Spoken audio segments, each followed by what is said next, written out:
let's be real. Data today is a mess, but it doesn't have to be. What if you had the right questions to skip the game and actually build something real and authentic? That's what we're going to talk about today. Questions to help you create real, authentic connections. And I'm here with a good old friend, Martia Ramsey, Yes. who's also an author. And as you tell them a little bit about yourself and your book, I'm going to be popping this nice wine. I'm so glad that you're like the second person who allowed me to get into my reds, because a lot of people like them sweet and Moscatos and Riesling. I don't like them per se. Y'all know me. I don't like the sweet wines. This is a Morellino de Scansano. It's a Sangiovese grape. Is it French? It comes from the Tuscan wine. From Tuscany. I don't even know. Okay. Yeah, I know my shit a little bit. So tell me a little bit more about you, your book, your books, because you plural over here. Okay, well, hello everyone. My name is Martia Ramsey, and I also go by MR Author. I am a self-published author of 4 books. Okay. 4. Hey. This is my most recent book, The Anthology of a Healing Heart, which is a series of poems in a more of a healing version of me, shall I say. So my first book, just to give y'all a little spiel, my first book is called The Guide to Healing While Walking in a Single Mother's Shoes. So what started that was a breakup, okay? Hence our conversation tonight, trying to be better with dating. I just decided to write a guide to help mothers, and, you know, the guys picked it up as well. But my first book was geared towards women to help them heal, to help them fill up their cups instead of looking at it as half empty, looking at it as half full. Okay. So I kind of just wanted to change the dynamics of life. And, you know, they say if you want to hide something, put it in a book. Okay. So I'm like, you know, let me teach my folks how to go to them books and read something. For sure. You know what's so crazy? When I was looking it up, you know, a little bit more about you in your books, I'm right there like, anthology? I had to look that one up. I mean, it sounded deep as shit. I had to look it up. It means like, poetry. It means like poems, some poem. But so it was the breakup, right? Yes. So it was the breakup, and it was this book, The Guide to Healing While Walking in a Single Mother's Shoes. This was the first book, okay? Almost 6 years ago. And it literally just helped open me up to my authentic self, because I always feared judgment, in a sense, and being misunderstood. Oh, that's deep. And I'm glad you touched on that, because that's literally what kind of like my book is about. You know, just kind of being your true authentic self is the best way to go through dating. That's my take on dating. And that's why I kind of tell people. But before we get into our conversation tonight, let's have the first taste, because this is my first time tasting this as well. Okay. So this is I was in part of a wine club or whatnot, and so we, you know, buy wine, and sometimes it'd be discounted or whatever the case may be. So with the fancy glass, they know I stay with fancy glass. He did his thing, his big one with this one. Okay, so cheers to a nice conversation. Cheers to an authentic conversation. An authentic conversation. Okay, let's see what this wine about. Yeah, I ain't gonna lie to y'all. Smell it, bird. Smells good. Okay.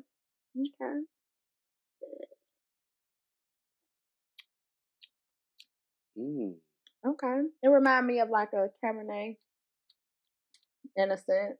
I can taste the grapes in there a lot more in this one too. It's a dry wine for sure. But the older I get, the more I'm liking the dry wines. Same. And it's a higher percentage of alcohol too.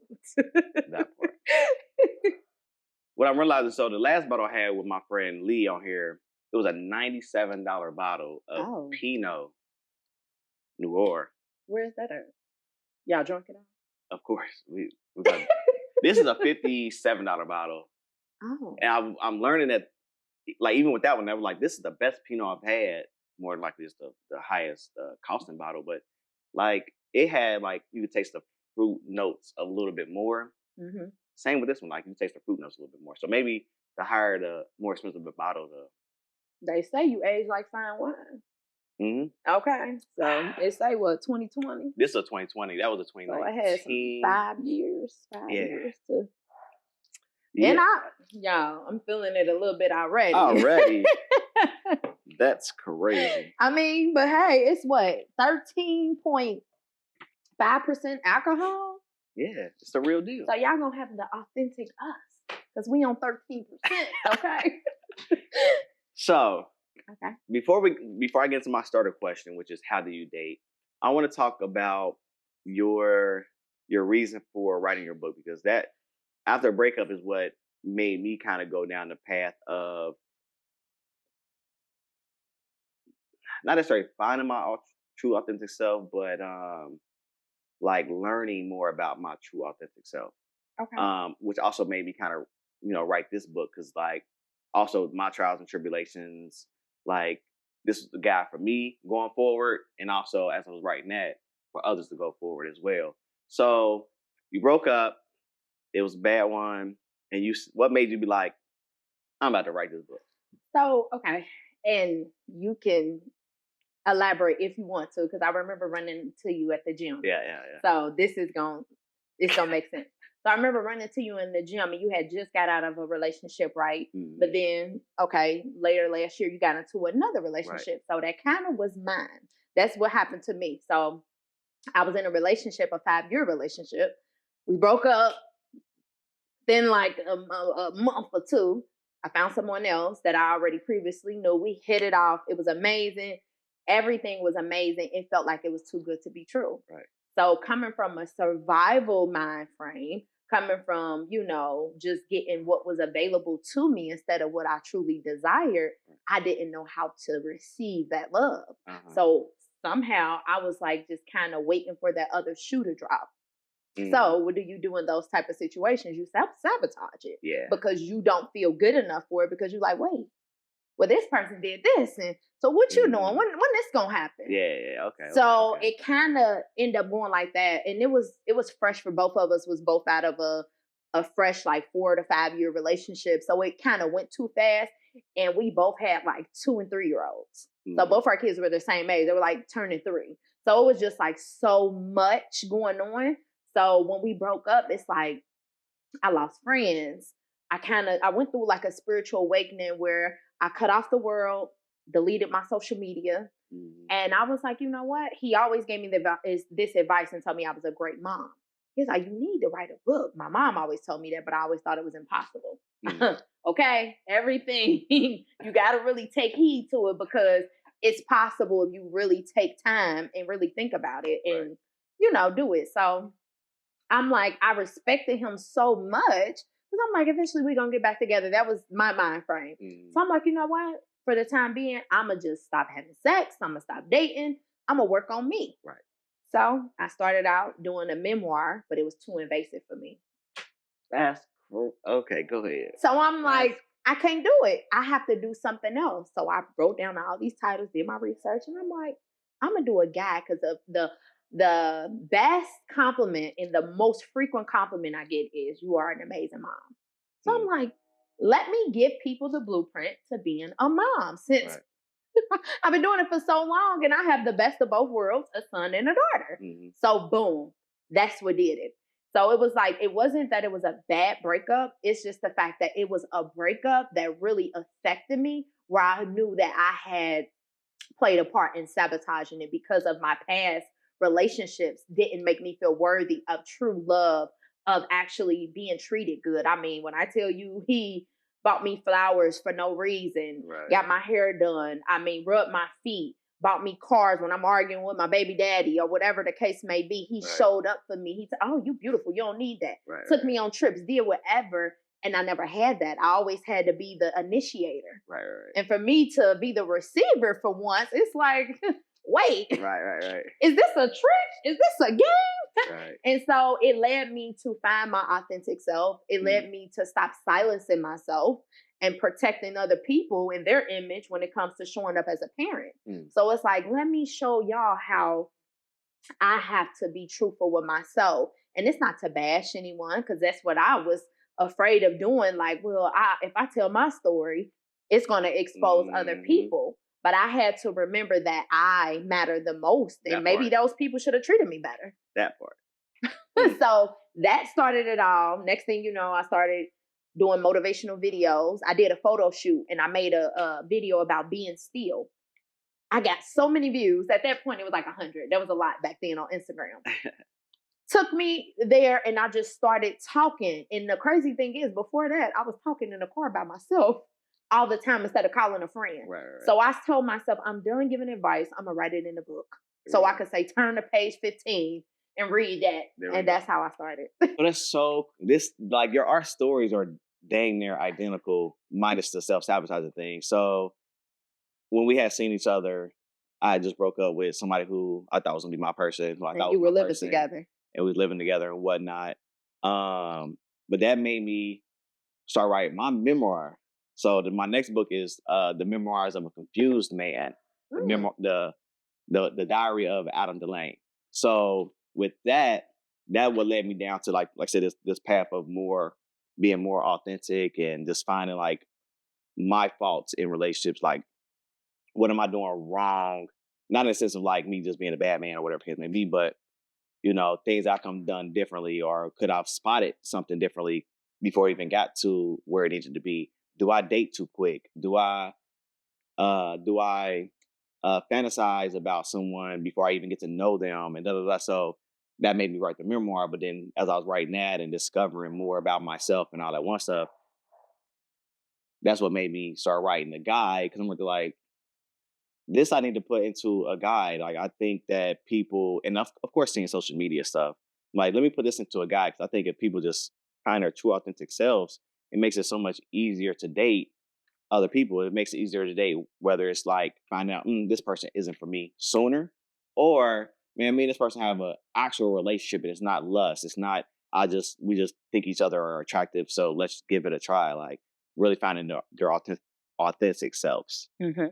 That's so crazy. Our stories are kind of similar. I agree. And your book, to me, what I've read is like, it reminds me of like a question game. I think it's the perfect book that can go into a question game, because it's like an icebreaker to me. Yep. It provides questions for different levels of dating. Yep. And I'm like, okay, that's brilliant. Adam's fucking brilliant. And I'm like, hey, I love it because I'm a person that loves to play games, like not the games like that. I'm saying like actual games, card games. So I'm always trying to get to know a person. Yep. And instead of me ordering the different games on Amazon, I could order this book and be like, hey, let me just pull it out of my purse. Us women, we can fit this in our purse, okay? And we could just be like, hey, by the way, let's play this game. Let's play this game because let's see how you handle conflict. That part. Because you learn a lot about somebody. Yes. So, question I'm asking everybody now going forward, because I'm trying to get a grasp for how others date. Okay. So, to kind of like, not necessarily measure up to myself or how I date, but just for informational purposes. So, how do you typically date? And when I say that, I mean like, okay, someone got your number or you got someone's number. From that point until you think he can be a boyfriend, like, how does it typically go for you on your end? Like standards, questions, time frames, all that type of stuff. That's a good question. I feel like it changes the older I get, the more experienced I get. However, I think I initially know if I'm going to give somebody a chance for real or not off of the first couple of conversations, just off of their vibe, just off of their mind frame. I feel like I'm more of a sapiosexual type of person. So it's like I need to be turned on intellectually. Right. I don't like small talk. I hate small talk so bad. Right. So first, they have to intrigue me and be able to talk and say more than a paragraph. Right. Okay. More than a paragraph, not just a sentence. I need like a paragraph to where they have emotional intelligence, where I'm able to see, okay, can they regulate their emotions? Right. Can they have this conversation? Do they take care of their kids? Are they an active dad? Right. All of those factors play a part, but the most important part to me is, do you believe in God? Right. Because I'm not saying you have to go to church, but are you a God-fearing man? Because it's like, if you're not, then I can't do this. Right. So that's the first thing. And with me being a parent who is the sole provider, it's very important that I know that they are active in their kids' life, because I need you to understand that this ain't gonna stop for me. Right. And I need to see if you believe in like a blended family, if we're doing intentionally, Right. If it's more so on a casual thing, I really don't give two fucks about you. So let's say they make it past the preliminaries. Okay. They make it past the preliminaries. They did all the other stuff. How does it typically go from that point into like, we're boyfriend and girl? Yeah. I think it depends on, I think from my experience, I like when a man be like, oh, we together. But it showed from us spending at least 3 times a week together, us actually getting to know each other. Opening my doors, it's a non-negotiable. Yes. You have to open my doors, my car doors, all of that. I like to be treated like a lady. Right.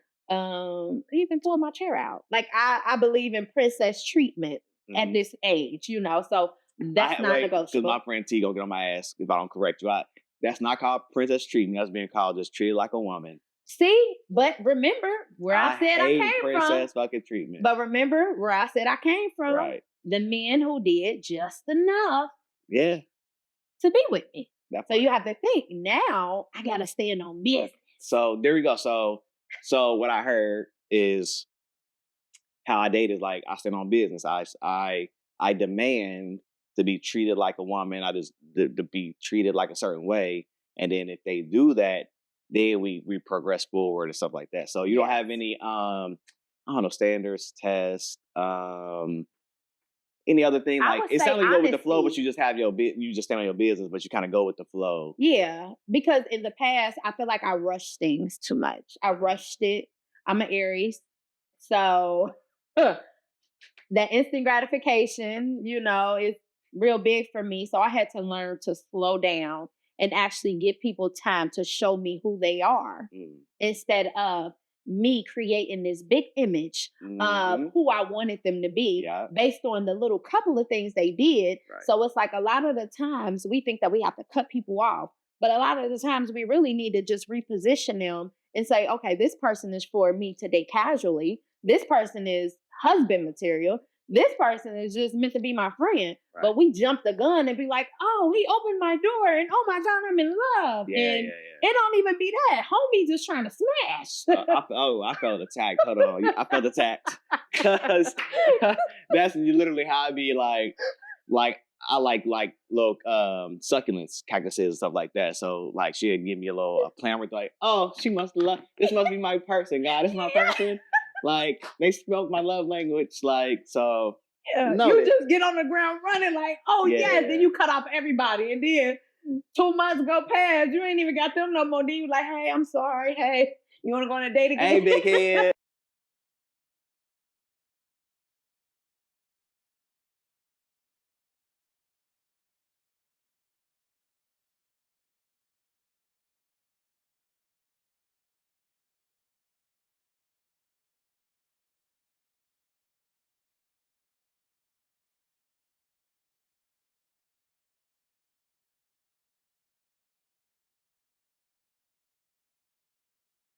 But I took heed, and after the last one, I really seen like where they meant like, oh, you moved too fast, because that mug went light speed. Like, but I learned.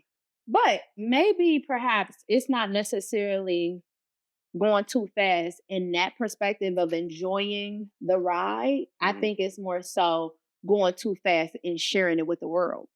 You know what? And I think that's where they got. And I think that's what they were trying to say for real. Yeah. Too. So I learned that too. So I told everybody like 8 months. They make it past 8 months, and then they might get an eyebrow or something. But 8 months is a achievement, because people don't make it past like 6. Yeah. I think it's very important to make sure that you learn from those experiences. So it's like you said, all right. And then I think everybody have different speeds. Just like everybody got different prescription glasses. We all can't see the same. We all don't go at the same pace. For sure. So if things going well for me and I'm like, oh, this feel good, I'm gonna ride it. I'm not about to be like, oh, let me get off this plane, right, and it's feeling good. No, right. But I can pace myself when it comes to introducing this person to my family, to my kids, to my friends, to my social media, because it makes people get comfortable sometimes, where it's like, oh yeah, nah, they gonna be too embarrassed to leave me, so they gonna stay. Yeah, that's interesting. I mean, hey. That makes sense though. So I did learn that. I'm gonna pace it, be calm, cool, collective, and take things slow. So yeah, I guess y'all wish. Boom. So let's get into these icebreaker questions. I think that was a great little start. I definitely learned a lot about you. We have so many similarities. That's crazy that we literally started the book for the same reason. Then we wrote a guide. You thought about writing. You still gonna write your memoir? I was writing. It was too invasive. I'm private. It was too much. I couldn't do it. What was it? That's something. I just felt like writing it, I had to start from childhood, and it was like reliving those memories. The trauma was too triggering for me. So I decided to still write guides and write poetry. It's still my story. Right. It's just in increments. It's about what I want to share instead of going into everything. Oh, when I was 2, I fell off, and then my mama didn't say I love you, baby. I ain't trying to do all of that, you know. I think so. So I'm right. So what's the crazy? Mine starts from childhood as well, and it talks about how growing up with middle child syndrome affects me today with dating and stuff like that. So at least you're still writing because it can help somebody else, and that's kind of like the reason why I'm writing it. Because after I get done with it, towards the later chapters, it's like, you know, I want others to like sit down and write your own memoirs. You ain't got to publish it. But I think when you sit down and actually take pen and paper, because I did it because I knew how to date in pattern. Like, why is people not making it past 4 or 5, 6 months with me? That I knew kind of sort of what it was, but I didn't know like the underlying reason and stuff like that. So as I'm writing a memoir and I'm getting this all out and I'm actually writing it to pen and paper, that's when you're discovering so much more about yourself. So now you're able to make proper adjustments and changes. So at the end, I'm like, I think everyone should write a memoir of your life, of your dating, so that way you are able to see what you're doing wrong and where you can improve it and whatever case may be, or the pattern that you dating the same person in a different body and how to change that or whatever. So you still write it. I'm encouraging you to write it. I have something. So speaking of which, with the middle child, I've learned this past year that, you know how everybody is into zodiac. Like I said, I'm an Aries, okay? And certain signs, I ain't gonna tell y'all which sign I'm not gonna date, because I ain't gonna come for me. Oh, wow. But you know what I realized that is more important? The birth order. The birth order. Let me tell you why. I am the only child and I'm the oldest with my dad. So therefore, I know how to take ownership.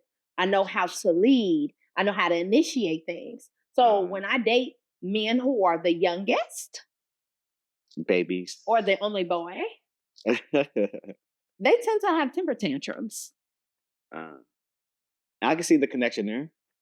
Because they're used to getting their way. And guess what? They're used to the victim mentality. Not to call y'all all victims, but come on now. Okay. That's a great perspective.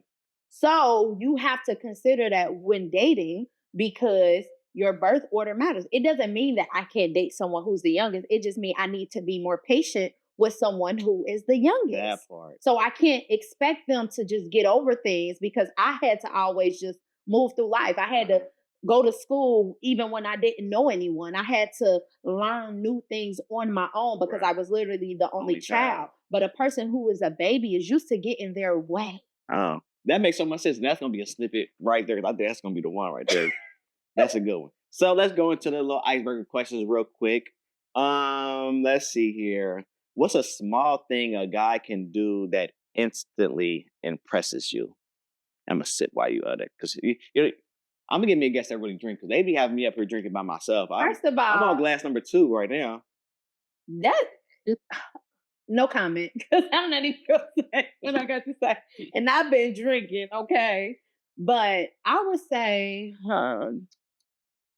that instantly, like, turn me on. Impresses you, not turns on. Oh, say. No. No. That's why I need to slow down on the wine. That's my point. That's how I'm gonna put my glass down. I'm put my shit down. Okay. So something that impresses me, I would say them asking about me. Asking how I'm doing. Asking, what do you do for a living? Asking, how are my kids? That, including me and caring about the other things that I have going on. There we go. That makes sense. That makes perfect sense. Okay, I got a question for you. Go ahead. What's something you secretly judge people for when dating? Yeah, guilty as charged. I judge people for every fucking thing. I don't know. Okay. Secretly judge people when it comes to dating. I secretly judge them. Them having their shit together. I guess I think that's one of the bigger things for me. Like, if you don't get your shit together, not necessarily I judge. Like, okay, you had a bad week, bad months.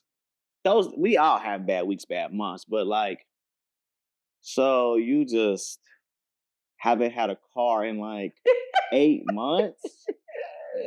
Why not? Like, so that means I'm gonna have to pick you up every time. Nah, this ain't gonna work. So like, just have their stuff together. Generally speaking, of course, again, had bad months and bad weeks. Yeah, circumstances. See, I want to answer that question too. Go ahead. Because I feel like what I secretly judge people for is how they speak about themselves and other people. Okay, that's one of mine, for sure. And I say that to say, because when you listen to a person and they're just in a victim mentality, everything is everybody else's fault. I hate them type. It's a victim. I hate it. It's a victim. And I'm not about to be messing with a victim because I believe in accountability. I'm not a perfect human being. But it's like, no, okay, so nothing was your fault. Oh, them the worst. You got to steer skirt around them type people. Yeah, and I judge people on how they treat the waiter. Oh yeah, bro, that's a given. That was a given. That's why we're gonna go there. Yeah, like, but people bypass that because they like, oh, but he was nice to me. Oh no, how was he to other people? Not taking it a step further. Like, it's a table of like a mess because we eating, and I'm sitting there kind of straightening up, and they're like, oh, that's what they get paid for. And they do it. I'm like, you're never getting a second date. Yeah, me too. Like, straighten the table up. Yeah, I say I am too. Automatic. Yeah. Okay. So it's your turn. Okay. Let's see here. What's the most ridiculous dating advice you've ever heard? Tips? I feel like I remember my friend was like, just let him pick you up from your house. I don't know this nigga. That's mine right there. Right. Because it's like, no, I'm going to meet him there. Right. And she was like, well, I don't drive on dates. That's fine. Me, I'm going to drive. It's not because I don't want to see if you're a gentleman. No, it's because I value my safety. Right. And I don't know if you're a creep or not yet. That part. So that was be ridiculous. A headache popping up. Yeah, or probably ass niggas. And what if you be like, I don't got my wallet, and then I got to ride with you? This one time, this man told me he ain't believe in God, and I rode with him, and I knew him from high school, but I was so uncomfortable. That ride back, just the worst. The worst. Felt like I was with a devil worshiper. That makes sense. What you got? Okay. What's the most surprising thing a woman has ever told you about yourself? Most surprising about myself? Mm-hmm. That I'm the best in the... Say nah. Surprising. I don't know about surprising, but the most memorable to date so far was one of my exes. Like, it kind of sticks with me, and it stuck with me when I'm writing the book. It was like, she said, for you to not come from love, you're filled with so much love for others. So I'm like, right, I want to give her a hug. So that's like one of the most memorable things that somebody has told me about myself. Okay. Yeah, that was a really, really good one. I like that. What's a non-romantic trait that makes someone instantly more attractive to you? Non-romantic trait. I would say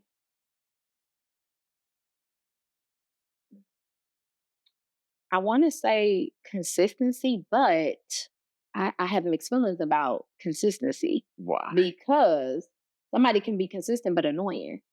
So that don't mean that I necessarily like them. So I think more of it would be reciprocity. Mm. I would say reciprocity, showing up, give and take. Okay. I like that. Yeah. Reciprocity. Put that in there for y'all. Reciprocity. Yeah, reciprocity. Yeah, me and my boy Lee, we dropped some big words. We was going. Okay. So let's go a little deeper. Okay. Let's go a little deeper. What's something a man can do that would make you feel completely safe within your relationship? As a whole?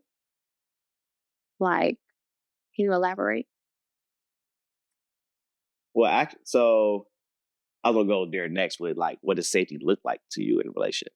Okay, so let's go there. So what does feeling safe in a relationship look like to you?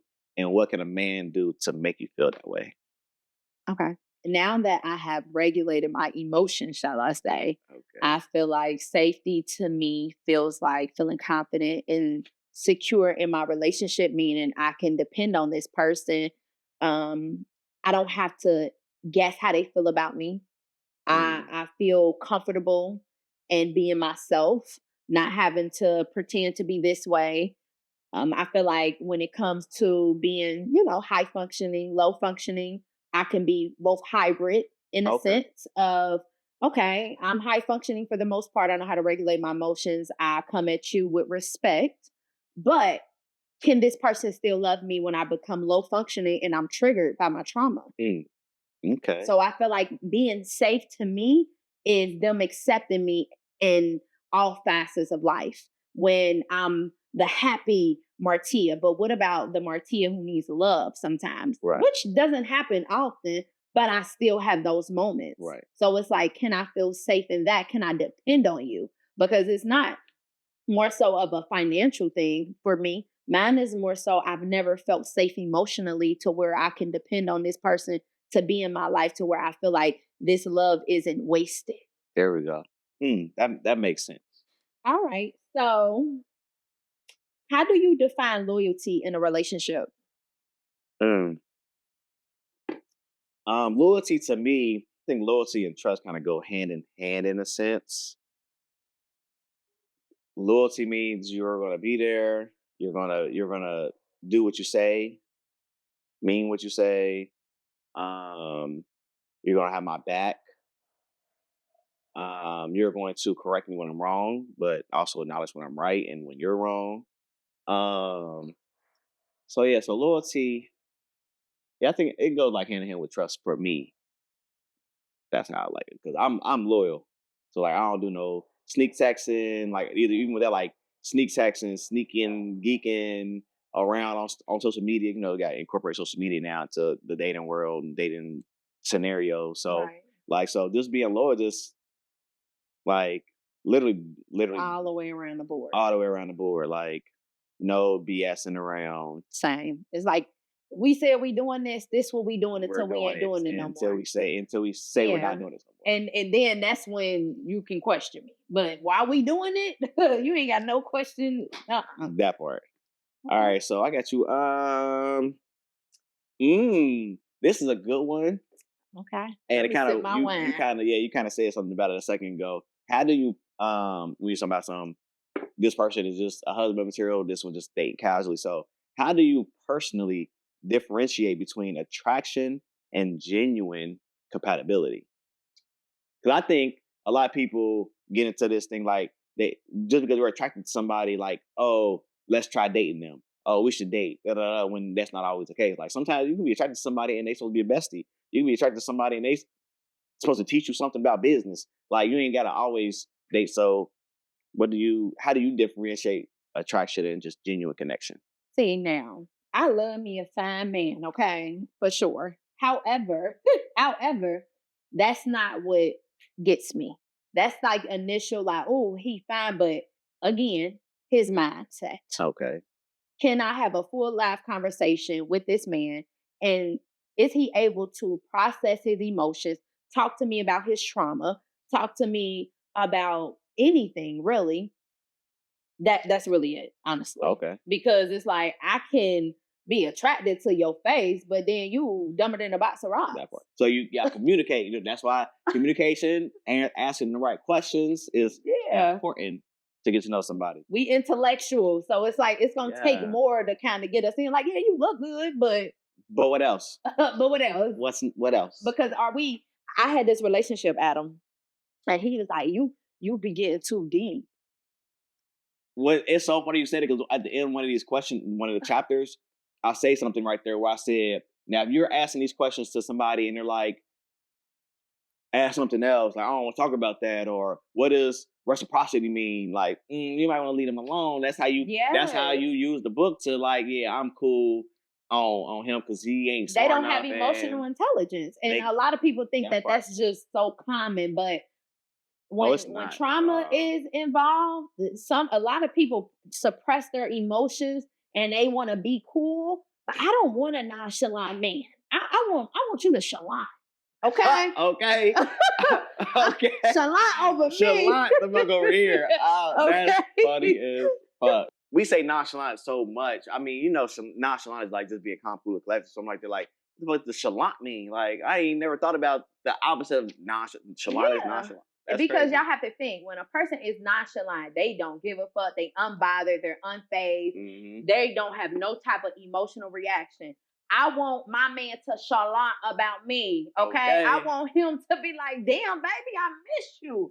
Well, I called you a couple hours ago. What's going on? I don't want him to be like, shit, she ain't called me. I ain't gonna call her. I don't give a fuck. I don't want him to be mad and take it too far. Not yet. I don't want him to take it too far where he just like, I don't give a fuck. And then it festers. Mm-hmm. Resentment is built. Uh-huh. And then a few months later, you tell me how I pissed you off on February 2nd. And it's November, and we never talked about it because you wanted to act all nonchalant, but now your ass chalanting. That's going to be chalanting. All right. I like that. Okay. I'm weak as fuck. All right. So, let me see. When was the last time you felt deeply connected to someone and why? Deeply connected. Sip my wine, sip my tea. Deeply connected. And it could be in a relationship that ended. It still doesn't take away the connection. That's where it's going to go, because I'm not deep, because I'm middle child syndrome. I'm not deeply connected with many people. So definitely the last relationship, I think that, like, I don't know what it was about it, that initial kind of, the way we just connected, it was so authentic. And the way I date, it kind of it's always so organic, so it throws me off, because how I date is, I tell people I have a chit chat stage. Okay, what that look like? Chit chat, such as chitting and chatting. So chitting and chatting. So for example, like, however I got your number, or even just being social media friends, we're chit chatting on social media, which is how the last two kind of happened. Just chit chat on social media, keep kaikaing, gauging how they are, their intellect, all that one stuff. And then I eventually worked to, like, what you doing today? I just ended a shoot. A shoot ends early today. Like, you want to go grab some food or whatever? They come, we chit chat some more. I see how the vibe is in real life. If it's the same, then I'm right there like, where I learned I mess up at is the fantasizing about the potential of this relationship. Like, dang, like, we have such great conversation, chit chatting on DMs or in text. Like, now in real life is the same kind of vibe. Boom. Now we're seeing each other at 2-3 times a week, whatever the case may be. We're getting deeper, asking deeper questions. Then now we're both kind of fantasizing more about the relationship and, like, where this can go. And so for me, again, the gift and the curse with the middle child syndrome, which I'm learning because I'm writing my memoir coming soon, right now. Is that we're also nonchalant as fuck, because not used to getting your emotions addressed, like, because we've been to ourselves. We have found happiness in our solitude. So boom, but then also when we do connect with somebody, it's like connect. we're here. This is what I'm doing. You have my attention. You have undivided attention. Like, I like where this is going. You know, there's no middle ground, even though you're a middle child. No middle ground whatsoever. For me personally, if somebody else, if y'all are to have some middle ground, I'm an all or nothing person. Me too, but guess what? Things across the board. Y'all, I feel like that is the pitfall. Because when you have a all or nothing type of mentality, you don't leave room for grace for yourself and for other people. But the caveat to that is having all the female friends that I do have. I love my female friends. I tell y'all all the time, a man with female friends is good. They've taught me a lot more about grace. So grace and being all or nothing is, to me, totally different kind of principles in a sense. So grace to me is like situational. It is, but and not like universal. Yeah. But I still feel like, okay, my perspective is having an all or nothing mentality as a recovering all or nothing mentality. It's like, okay, if I love all of me, I have no room to love you because it's an all or nothing. So I'm all in with myself and I don't have enough to give nothing from you because I got to give it like this so you can hear it, because I know which way you talking about, but you got to look at it like that because that's what get our feelings hurt, because we become all about our partner and less about us. So therefore, it's an all or nothing. So where grace at in there? The grace is extending it to yourself to know that even if you can't give all to this person, you are still enough. Interesting perspective. Do you get what I'm saying? Because if you just focus on being an all or nothing person, you like it's me, or it's you. It's never a happy medium because you so used to giving all or nothing. We either fuck with each other or we don't. It's never a, okay, I fuck with you and hey, here's my boundaries. It's I either fuck with you and guess what? I don't have no boundaries. It's no non-negotiables. You're getting everything because I don't feel comfortable with just sitting there because it's uncomfortable to me. So that's what made me look at it like, oh, this all or nothing got me feeling some type of way. See, maybe because she a life coach too, so I might need this to come and lay on the couch. I know this ain't therapy, but I need to lay on the couch with my feet up. Because I'm a life coach when you said that, what's so crazy, what not that it triggered me, but it made me think about how, granted, because I'm writing this memoir, I've exposed this about myself, and it's the dating pattern that I have where whenever I go into dating someone, I just be like giving, showing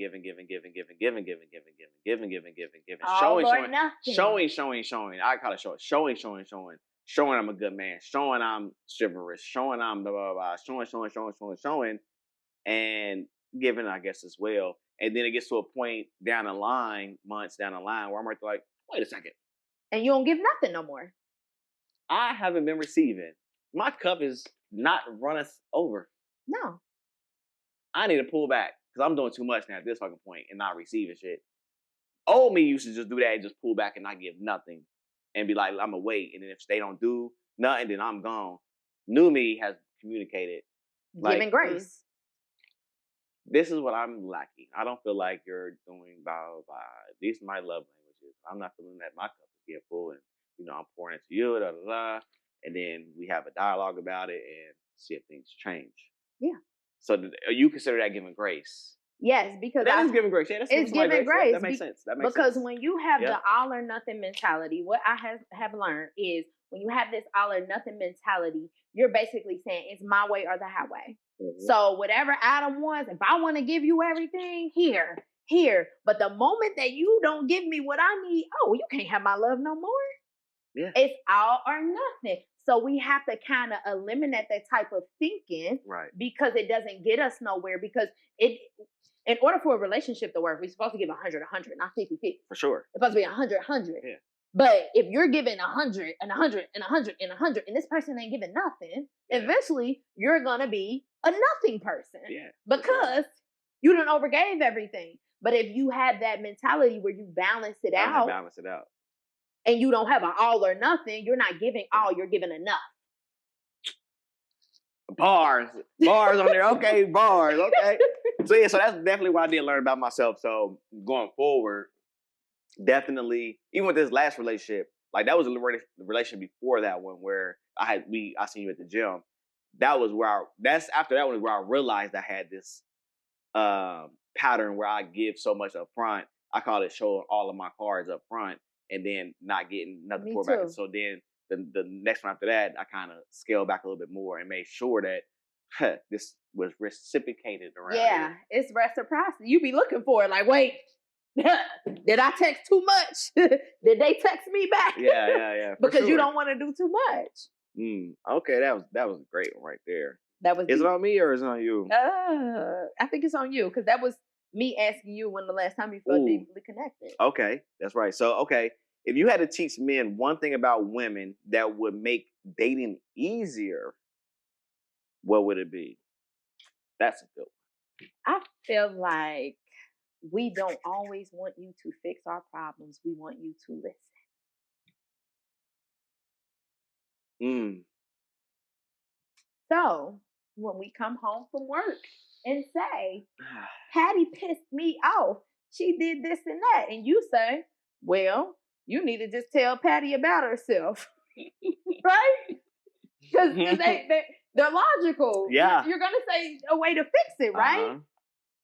We don't always want you to fix things. We want you to just listen and console us and say, okay, well, what do you need? I'm sorry that you had a bad day. What do you need? How can I support you since you have poured your cup out all day? How can I support you? I know you done came home and got the kids together and cooked dinner. What do you need? I like that's a gem for sure. That's gonna live on its own right there. Because what's so crazy though is that just because I think like masculine and feminine energy, like masculine energy is problem solver. Yeah. So we innately, once we hear a problem, we're like, okay, this is how we solve it. How men are supposed to fucking be. How they're supposed to be. Supposed to fucking be. Yeah. So just hearing that made me take a step back. And sometimes how can I support you? Service to you. Support. And I do it with my clients because I'm also a mental health counselor. So I ask, how can I support you?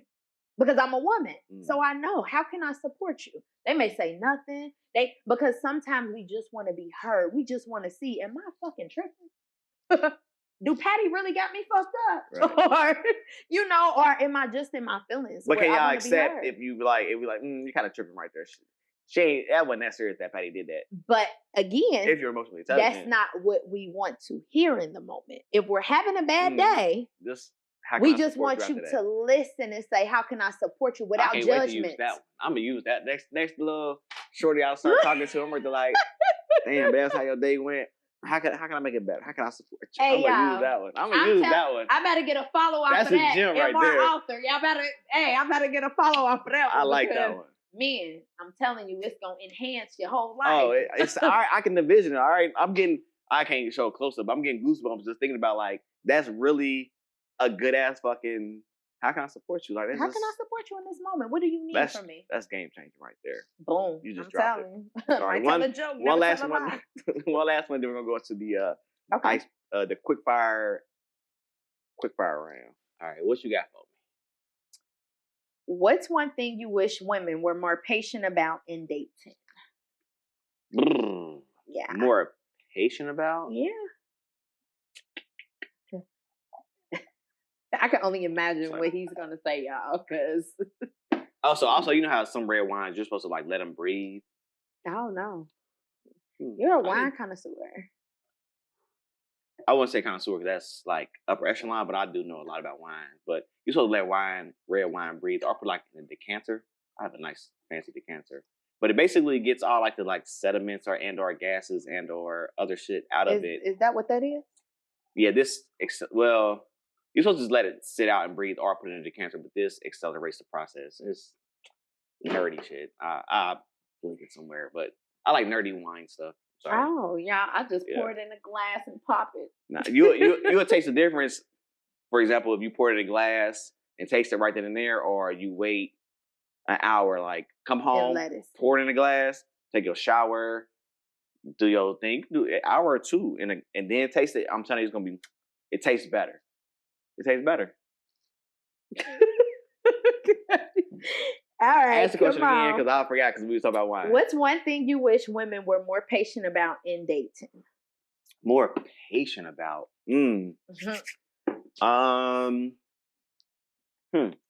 Listen up, ladies. I would say kind of the reverse of what you said as far as for men. So I think women don't take into account that men are problem solvers. We're more literal. We're more like straightforward, straight to the point. So sometimes you guys will be looking for coddling or companionship. Not necessarily companionship, just like in the moment, just like some coddling, some empathy. What word did you use a second ago? Support. Instead of problem solving, y'all looking for like just some support, just a ear. Emotional support. I call it a little coddling, even though that might not be the word. Coddling, no. But that's what I meant. I just didn't want to use a word. Y'all want consoled. Yeah. There we go. That's a coddling. Coddling is more so like I'm pacifying you. So y'all want to console in the moment or whatever the case may be. And when a man doesn't do that, when he's coming with a solution, y'all are quick to be like, I didn't, that ain't what I want. You know what I mean? Y'all quick to kind of fire off. But so I would say be more patient with that and just be vocal. Like, you know what? Thank you for that solution. But I just wanted just to be consoled, to be heard, to be supported, like that will be game changing and that's goes back to having an understanding of communication. When you guys know how, because there's men, masculine and feminine energy as far as when it comes to communication and stuff like that, but then there's also individuals. So it's so important. That's what this book talks about as well. Like to get that foundation has to be solid stories, not just one story of like a basement. It has to be stories of communication. That way, when y'all do communicate about anything else and going forward, y'all know how to like. So now we've established our communication solid. Now, when you come to me, I automatically know just by your tone or whatever it may be. Like, she doesn't need console at this moment. She just wants support. Yeah. Oh, baby. But then there's also times where y'all come and y'all actually want a solution. Yeah. And that's also be patient with men, because once we think like, once you say I need support, everything from there is gonna be support. Yeah. But then you come with I need a solution, and we give you support. You're like, this fucking nigga ain't da da da. You know what I mean? Yeah. So just being patient, being vocal, being intentional with what you need. Let me know coming in. Patience, babe. I just need some support right now. I just need you to hear me out. Sally at fucking work. Blah blah blah blah blah. Babe, I need a solution. I'm confused. I don't know what to do right now. Like this is bothering me right now. I need help. Da da da. Now I know you need a solution. You know what I mean? So doing that will enhance y'all relationship. I agree. I think of a book that I read, listened to. I think it's like Men Are From Venus, Women Are From Mars. Yeah. And that man gave that example with the the work thing and how she want to be supported and how men they need space and we'll take it personal, but then they'll come back like a boomerang, like a rubber band, because when they hang with us, they get all these these hormonal feelings going on, especially after spending some quality time together. So I feel like quality time meaning sex, or and meaning sex, yes. Okay. Meaning sex. Make sure. I feel like it's important for them to go spend time with the boys, but as women, we be like, no, but we only been together for an hour. I would say, like the video where like spent the whole day with her, and then you're finally like, oh, I'm about to go out with the guys, and they're like, oh, you only spent an hour with me today. Yes. Like, we done went to ice cream, we done did all this stuff, and then we chilled and watched a movie. Yeah. I didn't want to watch Bad Girls Club, but you wanted to watch it, and I watched that dumbass shit, and now I can't go with the guys. But the vasopressin in men is increased through space, which makes them fall in love again. But that's another story. we'll save that for it. We might do a part 2 over here. All right. Okay. Let's end it on something happy and lighthearted with the fire round. Okay. This we're gonna go back and forth. Not a lot of thought. You gotta whatever comes to you quickly. Let's go. Flowers or thoughtful experiences? Flowers. Over thoughtful experiences? Flowers. That's interesting. I love flowers. My dad's been giving me flowers since I was a kid, so I buy myself flowers every week. So based on your child, now you know, see, you gotta know about that type of stuff. Go ahead. Okay, deep talks are playful flirting. I love a good deep talk. I love a good deep talk for sure, because I can also incorporate some flirting in there. Yeah.